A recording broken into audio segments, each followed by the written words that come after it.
आज देखिए, पीलीभीत में तेज रफ्तार फॉर्च्यूनर कार व टेम्पो में आमने सामने हुई भिड़ंत, 5 की हुई मौत। ट्रंप के टैरिफ के बीच सरकार का बड़ा फैसला, अमेरिका जाने वाले डाक पार्सल पर अस्थायी लगाई गई रोक। अवैध कॉल सेंटर घोटाले से संबंधित धन शोधन मामले में ईडी ने गुरुग्राम में 7 जगहों पर मारे छापे। एशिया कप के दौरान भारत पाकिस्तान मैच का लाइव टेलीकास्ट बंद करें, कहा शिवसेना यूबीटी सांसद प्रियंका चतुर्वेदी ने। कर्नाटक कांग्रेस के नेता केसी वीरेंद्र के घर से ईडी ने 12 करोड़ कैश, 6 करोड़ की ज्वेलरी की जब्त। अनिल अंबानी के घर पर सीबीआई की छापेमारी, 17,000 करोड़ की बैंक लोन फ्रॉड का मामला। भारत जल्द ही गगनयान की भरेगा उड़ान, पीएम मोदी ने नेशनल स्पेस डे की बधाई दी। पटना में बड़ा सड़क हादसा, ऑटो और हाइवा की टक्कर में 8 की मौत, 5 घायल। पत्नी सुनीता के साथ तलाक की खबरों के बीच गोविंदा अपने वकील के साथ थाईलैंड हुए रवाना। भारत सरकार ने टिकटॉक को अनब्लॉक करने का नहीं जारी किया है कोई आदेश। राजधानी दिल्ली में अपराधियों ने नकली सीबीआई अधिकारी बनकर एक बड़ी लूट को अंजाम दिया। पूर्वी दिल्ली के विवेक विहार इलाके में हुई इस वारदात में गाजियाबाद निवासी एक प्रॉपर्टी कारोबारी के घर और ऑफिस के करीब 2.3 करोड़ रुपए लूट लिए। पुलिस ने इस मामले में तुरंत कार्रवाई करते हुए 2 आरोपियों को गिरफ्तार किया, जबकि बाकी बदमाशों की तलाश जारी है। जानकारी के अनुसार गाजियाबाद के इंदिरापुरम इलाके में रहने वाले व्यापारी मनप्रीत प्रॉपर्टी डीलिंग और कंस्ट्रक्शन का काम करते हैं। उन्होंने अपनी कमाई से जुटाई गई लगभग 2.3 करोड़ की नकदी दिल्ली के विवेक विहार स्थित अपने ऑफिस में रखी थी। पंजाब के होशियारपुर में शुक्रवार रात सब्जी से भरी पिकअप के टक्कर मारने से एलपीजी टैंकर में ब्लास्ट हो गया। इसके बाद उसमें आग लग गई। गैस के रिसाव से आग ने आसपास के इलाकों को अपनी चपेट में ले लिया। इसमें 15 दुकानें और 4 घर जल गए। हादसे में 4 लोगों की मौत हो गई और 30 अन्य घायल हो गए। हादसा देर रात करीब 10 बजे हुआ। गांव मंडियाला स्थित हिंदुस्तान पेट्रोलियम के बॉटलिंग प्लांट से कुछ दूरी पर जालंधर होशियारपुर हाईवे पर एलपीजी गैस से भरा टैंकर की पिकअप से टक्कर हो गई, जिससे एलपीजी टैंकर में ब्लास्ट हो गया और भीषण आग लग गई। टैंकर में भरी गैस से पूरा गांव आग के गोले में तब्दील हो गया। सहारनपुर पुलिस ने एक बड़ी सफलता हासिल करते हुए नकली नोट छापने और बाजार में इसका सर्कुलेशन करने वाले गैंग का भांडाफोड़ किया। इस गैंग के 3 मुख्य सदस्यों को गिरफ्तार किया गया, जिनके पास से बड़ी मात्रा में नकली नोट और नोट छापने के उपकरण बरामद किए गए। एसएसपी सहारनपुर विवेक तिवारी ने इस गैंग का भांडाफोड़ करने के लिए एक संयुक्त टीम का गठन किया था, जिसमें थाना सदर बाजार, थाना कुतुब शेर, सर्विलांस और एसओजी की टीमें शामिल थी। पुलिस ने गैंग के सदस्यों को गिरफ्तार किया। गिरफ्तार आरोपियों के पास से 2,59,000 रुपए के नकली नोट विभिन्न मूल्य वर्ग में बरामद किए गए, जिनमें 500 और 2,000 रुपए के नोट प्रमुख है। ये नोट इतनी सफाई से बनाए गए थे कि आम आदमी को इन्हें पहचानना मुश्किल हो सकता था। साथ ही 6 मोबाइल फोन, जिसमें गैंग के सदस्यों के बीच हुई बातचीत और लेन देन की जानकारी मिली है। 2 लैपटॉप, जिनमें नकली नोट डिजाइन करने के सॉफ्टवेयर इंस्टॉल थे, एक प्रिंटर और एक फोटो कीपर मशीन, जिनका उपयोग नकली नोट प्रिंट करने के लिए किया जा रहा था।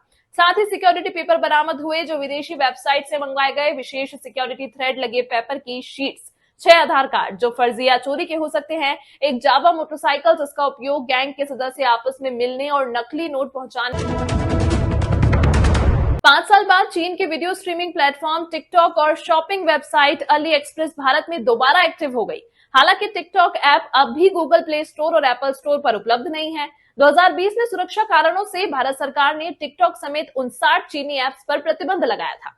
टिकटॉक वेबसाइट का खुलना एक संकेत माना जा रहा था, लेकिन अब ministry of electronics and information technology के सूत्रों ने स्पष्ट किया है कि भारत में टिकटॉक के लिए कोई अनब्लॉकिंग आदेश जारी नहीं किया गया है। करीब 5 साल के बैन के बाद चीन का लोकप्रिय video sharing platform TikTok Bharat में अचानक फिर से वेब पर लाइव हो गया। मीडिया रिपोर्ट्स के मुताबिक अब यह वेबसाइट कुछ भारतीय यूजर्स के लिए एक्सेसिबल हो चुकी है। 5 साल के बाद चीन का शॉर्ट वीडियो ऐप टिकटॉक एक बार फिर भारत में चर्चा का विषय बन गया। कई भारतीय यूजर्स के लिए इसका वेबसाइट एक्सेसिबल हो गया है, जिससे संभावित कमबैक की अटकलें तेज हो गई हैं। हालांकि ऐप अभी भी गूगल प्ले स्टोर और एप्पल ऐप स्टोर पर उपलब्ध नहीं है और कंपनी ने भी आधिकारिक तौर पर किसी वापसी की पुष्टि नहीं की है। रामपुर से बड़ी खबर, सर्विलांस सेल जनपद रामपुर ने आम जन के गुम हुए 50 मोबाइल फोन बरामद किए, जिनकी अनुमानित कीमत लगभग 6,65,000 रुपए है। यह कार्रवाई पुलिस अधीक्षक विद्यासागर मिश्र के आदेश और अपर पुलिस अधीक्षक के कुशल पर्यवेक्षण में थाना स्तर से प्रार्थना पत्र प्राप्त पर सर्विलांस टीम की अथक मेहनत के बाद की गई। पुलिस कार्यालय में आयोजित कार्यक्रम के दौरान पुलिस अधीक्षक विद्यासागर मिश्र ने बरामद मोबाइल फोन उनके असली मालिकों को सौंपे। अपने खोए हुए मोबाइल वापस पाकर लोगों के मुरझाए चेहरे खिल उठे और वहां मौजूद हर किसी के बीच खुशी की लहर दौड़ गई। मोबाइल धारकों ने कहा कि उन्हें विश्वास नहीं था कि उनका फोन वापस मिल पाएगा। इस मौके पर मोबाइल धारकों को सचेत भी किया गया कि वे अपने मोबाइल की सुरक्षा जिम्मेदारी से करें। सर्विलांस सेल रामपुर पूर्व में भी बड़ी संख्या में मोबाइल फोनों को बरामद कर उनके असली मालिकों को सौंप चुकी है।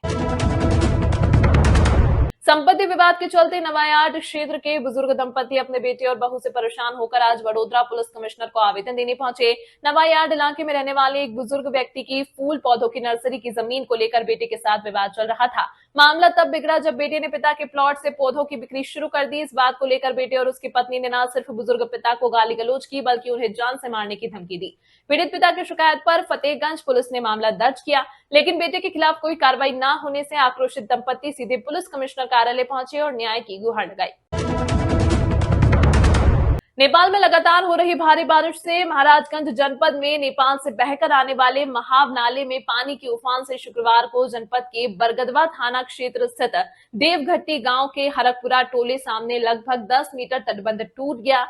महाव नाले के तटबंध टूट जाने से आसपास के क्षेत्र के कई गांव बाढ़ के पानी से प्रभावित हो गए। वहीं लगभग सैकड़ों एकड़ फसल जलमग्न होने के साथ ही खेतों में सिल्ट जमा हो गई। अचानक तटबंध टूटने की सूचना से प्रशासन एवं सिंचाई विभाग हरकत में आ गया है। मौके पर पहुंचे अधिकारियों एवं कर्मचारियों ने राहत और बचाव कार्य शुरू कर दिया है। इसके साथ ही टूटे हुए तटबंध की मरम्मत की जा रही है। ग्रामीणों का कहना है कि तटबंध के टूट जाने से उनके खेतों में सिल्ट जमा हो गई है, जिससे उनकी फसलों को काफी नुकसान होगा। वहीं मौके पर मौजूद सिंचाई विभाग के अधिकारियों का कहना है कि नेपाल में भारी बारिश से महाव नाले का जलस्तर अचानक बढ़ गया।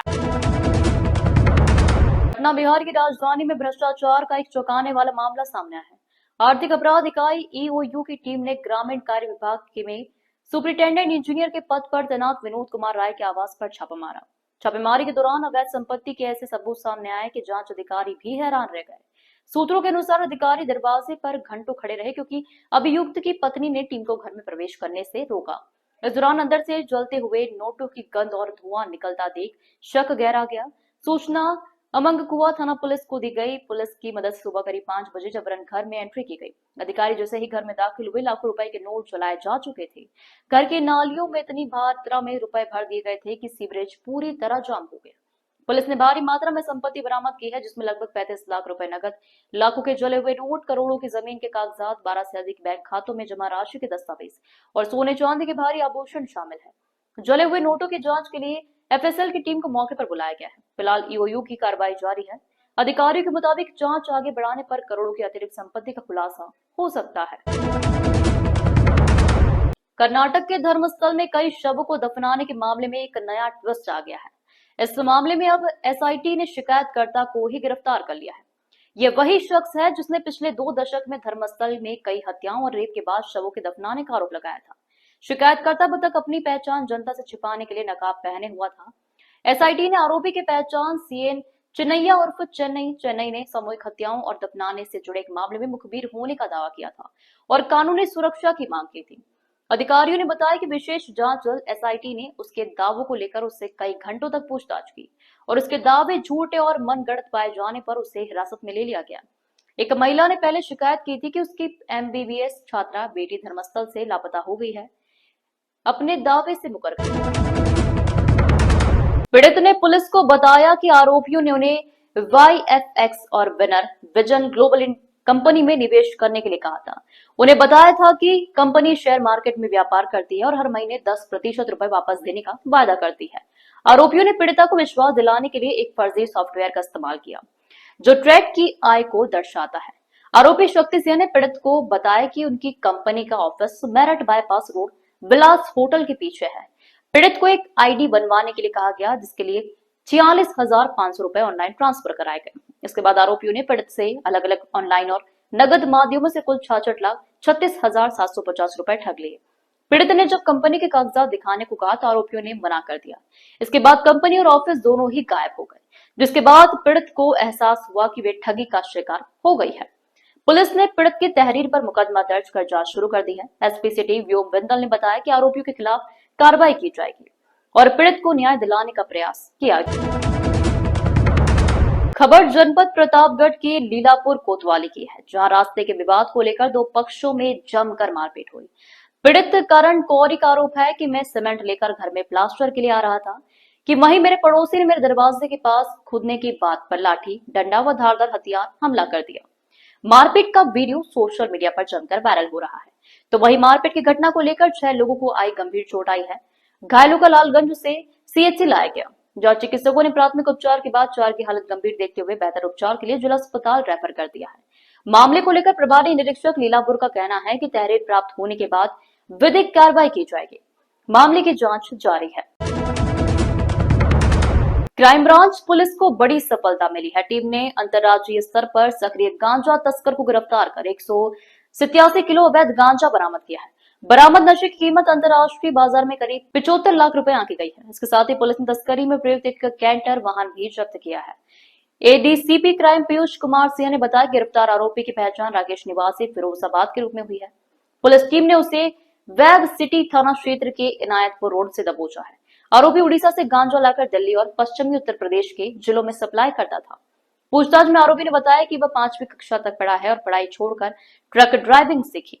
उसके पास खुद के 2 कैंटर है। पहले भी वह आरपीएफ शिकोहाबाद द्वारा तस्करी के मामले में जेल जा चुका है। करीब 6 माह पूर्व उसकी पहचान सोनू गुप्ता एटा निवासी और कौशलेंद्र फिरोजाबाद निवासी से हुई, जो पेशेवर गांजा तस्कर हैं।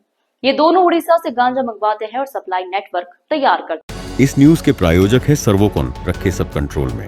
एफएमएस इंफ्राटेक रियल एस्टेट का भरोसेमंद साथी, servo step for strong tomorrow और अयाज परफ्यूम्स।